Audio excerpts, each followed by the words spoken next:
Assalamualaikum warahmatullahi wabarakatuh. Anak-anakku berjumpa lagi dengan Papi Yudi. Hari ini kita akan pelajari tentang pola-pola hereditas pautan. Kalau sebelumnya kalian sudah mempelajari tentang hukum Mendel dan penyimpangan hukum Mendel, kali ini tentang pola-pola hereditas pautan. Apa saja yang akan kita pelajari di bab ini? Baik, yang kita pelajari yang pertama adalah determinasi seks atau penentuan jenis kelamin pada makhluk hidup. Yang kedua adalah pautan gen. Yang ketiga, pindah silang. Yang keempat, gagal berpisah. Yang kelima, pautan seks. Dan yang keenam, gen letal atau gen yang menentukan kematian pada suatu individu. Baik, segera saja kita pelajari tentang determinasi seks atau penentuan jenis kelamin pada makhluk hidup. Determinasi seks merupakan proses penentuan jenis kelamin pada makhluk hidup berdasarkan kromosom kelamin atau gonosom yang diwariskan secara bebas oleh gamet parental atau kedua induknya kepada keturunannya melalui proses meiosis. Dalam penentuan ini sangat dipengaruhi oleh kromosom seks. Pada penentuan jenis kelamin dibedakan menjadi 4 tipe, yaitu ada tipe XY, tipe X0, tipe ZW, dan tipe haplodiploid. Jadi yang kita pelajari hari ini ada 4 tipe ini ya. Oke, yang pertama tentang tipe XY.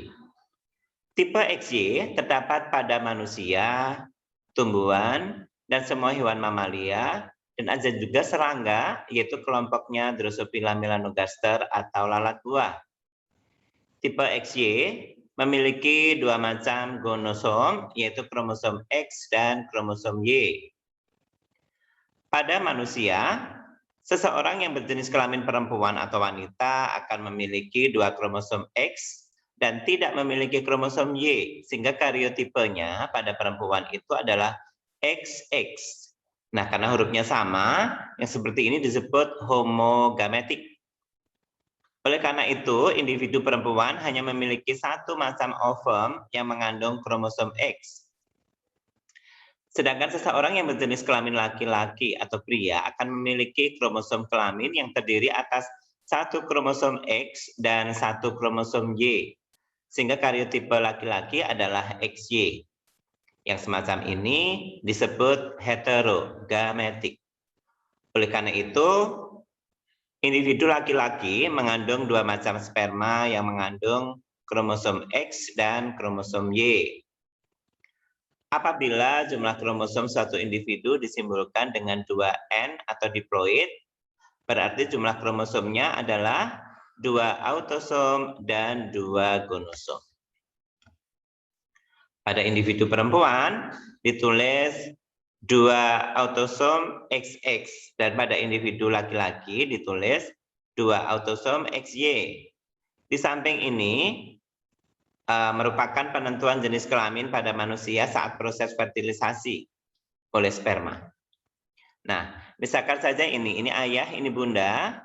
Ayah memiliki sperma yang berjumlah 44 plus XY kromosomnya, sedangkan bunda 44 plus XX.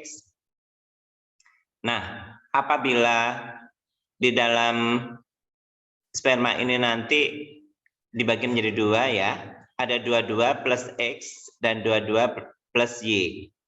Sedangkan pada bunda nanti untuk ovumnya hanya 22 plus X saja.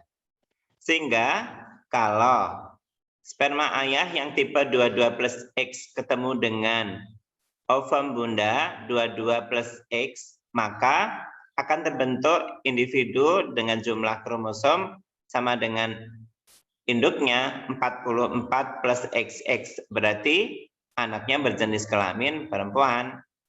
Sedangkan apabila sperma ayah yang 22 plus Y ketemu dengan ovum bunda 22 plus X, maka individunya jumlah kromosomnya 44 plus XY. Berarti ini jenis kelaminnya adalah laki-laki atau pria. Begitu. Baik, kita lanjutkan pada serangga. Seperti yang Papi jelaskan tadi, Papi sebutkan tadi bahwa contoh serangga yang memiliki kromosom kelamin dengan tipe XY adalah lalat buah atau Drosophila melanogaster. Seperti halnya pada manusia, lalat buah betina akan memiliki kromosom kelamin yang terdiri atas sepasang kromosom X, sedangkan lalat buah jantan akan memiliki kromosom kelamin yang terdiri atas satu kromosom X dan satu kromosom Y. Pada inti sel lalat buah hanya terdapat 8 kromosom, ya, atau 4 pasang, yang terdiri atas 6 buah atau 3 pasang kromosom autosom dan 2 buah atau 1 pasang kromosom gonosom. Karyotipe pada tubuh lalat buah betina yaitu 3AA plus XX, ini kalau berpasangan, atau 6A, berarti 6 buah autosom plus XX. Sementara itu pada tubuh buah jantan, yaitu 3AA plus XY atau 6A plus XY. Pada pembelahan meiosis, lalat buah betina menghasilkan satu macam gamet, yaitu 3A plus X saja, sedangkan lalat buah jantan menghasilkan 2 macam gamet, yaitu 3A plus X dan 3A plus Y. Nah, gambarannya seperti sama dengan manusia tadi ya. Jadi kalau yang jantan memiliki X dan Y, kalau yang betina hanya memiliki X saja. Sehingga kalau spermanya dari yang jantan X ketemu X miliknya ovum betina, maka akan terjadi individu berjenis kelamin betina. Kalau sperma Y ketemu dengan X akan menghasilkan individu jantan. Demikian anak-anakku.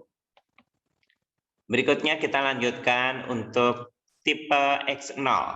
Tipe X0 ini terdapat pada jenis serangga, misalnya saja pada belalang dan kutu daun.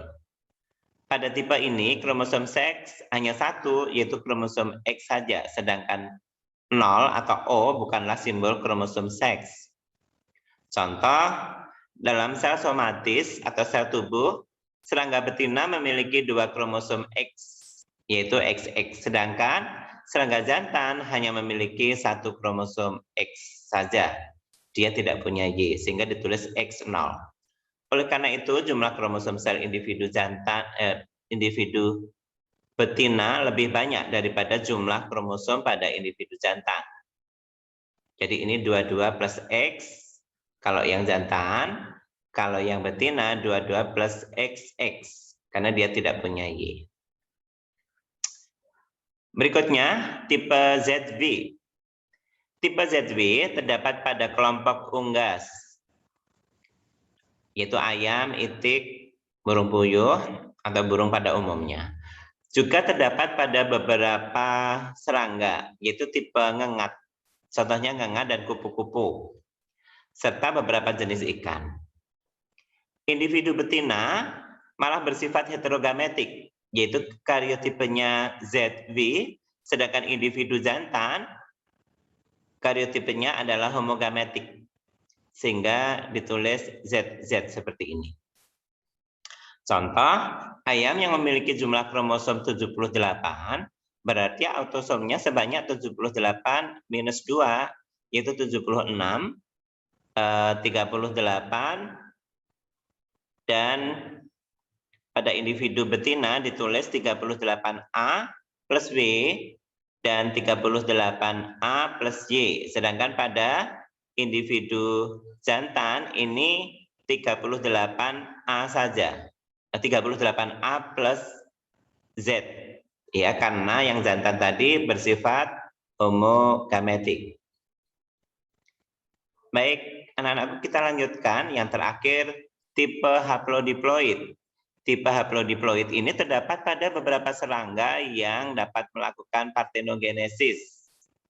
Ya, kita tahu bahwa partenogenesis ini adalah terbentuknya individu baru dari sel telur tanpa didahului pembuahan oleh spermatozoa.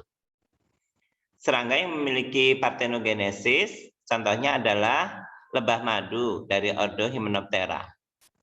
Pada lebah madu jantan, bersifat haploid atau N yang memiliki 16 buah kromosom. Sedangkan pada lebah madu betina, terbentuk dari hasil perkawinan, sehingga terdapat atau bersifat diploid atau 2N, memiliki 2 kali individu jantan tadi, yaitu 32 macam kromosom. Nah, penentuan jenis kelamin tipe ini tidak tergantung oleh jumlah kromosom kelamin, melainkan tergantung dari sifat poliploid individunya. Demikian anak-anakku, untuk penentuan jenis kelamin atau yang kita sebut sebagai determinasi seks. Untuk pertemuan kali ini kita cukupkan sekian, dan pada pertemuan berikutnya akan kita lanjutkan dengan bahasan berikutnya. Terima kasih atas perhatiannya. Jangan lupa selalu semangat belajar, dan jangan lupa pula selalu berdoa kepada Tuhan agar kita diberi kemudahan. Terima kasih. Wassalamualaikum warahmatullahi wabarakatuh.